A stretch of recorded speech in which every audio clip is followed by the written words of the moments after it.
part of the bride of Christ. That's what I consider myself.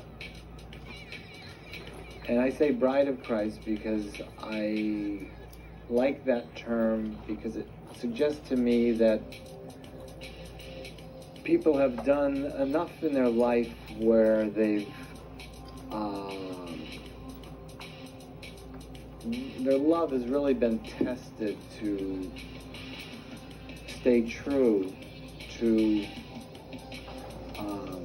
Christ in spite of persecution and loss of friends and loss of dear ones.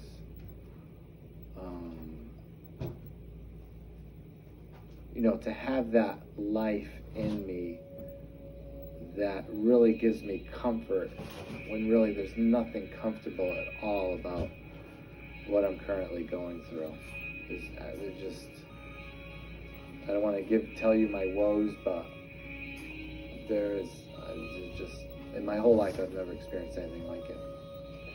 So it can be very devastating at times and bring me to tears and just make me feel really distraught. And then there's times where, because I'm continuing in this engaged dialogue with God, that I really sense new energy, power, a different outlook, and ready to face and accept the challenges instead of being like beaten and sad about them. And that's my experience, and I read in the Bible that other people have had similar experiences and get help from God, so to speak.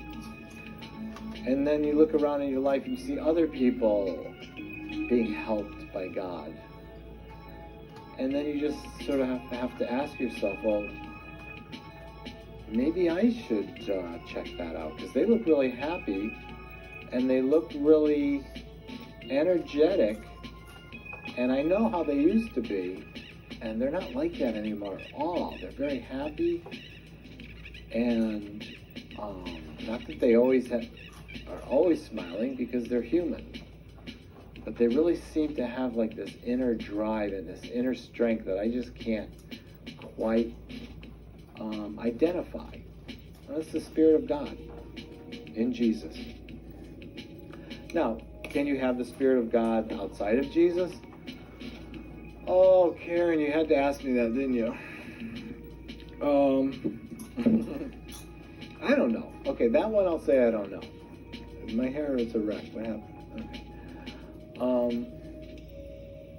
That one I don't really know. All I'll say is different cultures and different belief systems that have faith in God outside of Jesus, I believe are experiencing the life of God in their whatever it is, their meditation, their prayer, their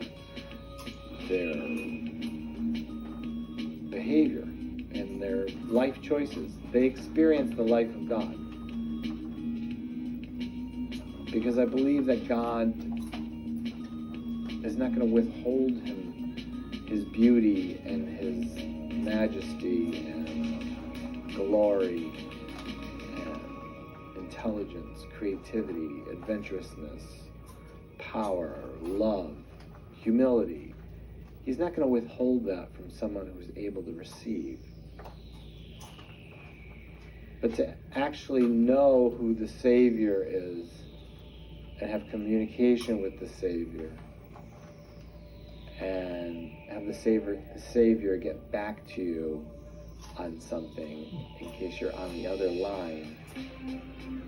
Those are things just that over and over just like build up to just like, I don't need to believe anymore. I'm walking in Jesus. Jesus is walking in me. It's like a oneness, and that's where I was talking about earlier about the bride of Christ. There's that oneness, the passion between the bride and the bridegroom. And that's the kind of passion that we should have for God. And if we don't, then you might want to seek some help somewhere, because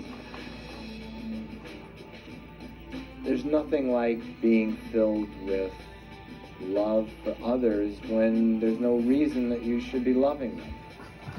They're talking about you behind your back. They're not trying as hard as you thought they were, either in your relationship or at work. All kinds of things. They're misrepresenting themselves to you publicly, because in private they're, not the same person. And so you would think, well, if that's the case, I don't really need to bother with that person, because that's just like really, you can't. It's unpredictable, it's untrustworthy. I mean, why would you want to have a relationship with somebody like that? But then you recognize that, that's something they shouldn't be doing, and there's things that I do that I shouldn't be doing. But in this situation, I'm just going to love this person because I'm commissioned to by the very life of Jesus in me, and I am part of his bride, that he is married to the believers as one, married to Christ. But I'm just going to love this person. And since I started doing that, it's like I don't see any of the issues as much anymore. And even if they were there, they're now minor compared to the positive things that are coming out of the relationship, I think, just because I decided to love and not be resentful that they're talking about me behind my back, and they're not trying very hard at work, and they're always looking to challenge me on everything. I'm just like, thinking to myself, you are a really cool person. You are really neat. I really like you. I love you. I mean, I'm just, that's sort of, I'm bringing that energy to the space. And ever since then, it's just been different. Well, how does that prove that Jesus did it? Didn't just your love affect the relationship? Yes, Miss nasal-sounding, annoying person. Yes, it could have been just my choice of loving and bringing positive vibes to the situation could help.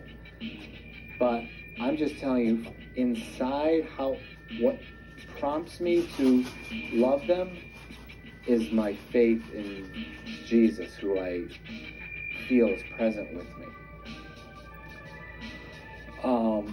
It's hard to explain, but it's there. And good choice on the music, by the way, out there in the control room, you freaks.